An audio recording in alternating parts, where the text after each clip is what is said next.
Rero nushobora kuvuga ngo amaso yawe uyashira ku Mana kandi en même temps amaso yawe uyashira ku biwanyu no kuri wewe.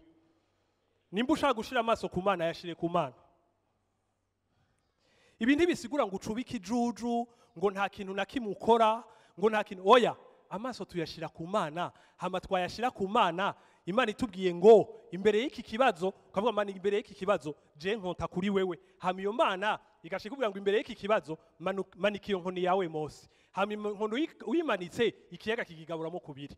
Amaso tuyashira ku Mana kuko Imana yacu ikora ibitangaza. Amaso tuyashira ku Mana kuko Imana idasa karimbi nk'akabantu. Amaso yacu tuyashira ku Mana kuko Imana ifite inzira zitumvikana n'abantu batokumva ariko zibishikana hahandi. Amaso tuyashira ku Mana kuko byose bitarabaho niyo yayiriho. Amaso tuyashira ku Mana kuko Imana yacu ishoboye bene data. Reka kumbwira ayo majambo yandi. Reka kumbwira ngo ivyo ngaha nubitse. Reka kumbwira ngo ngaha bigenda gutya. Reka kumbwira ngo ngaha nta numwe yigeze agira iki niki. Reka kumbwira ngo urumva ngo ahi wacu haragoye ngo mu gihugu cacu bimeze gutya na gutya. Umviriza ayo majambo yose uvuga bivana na hamasari.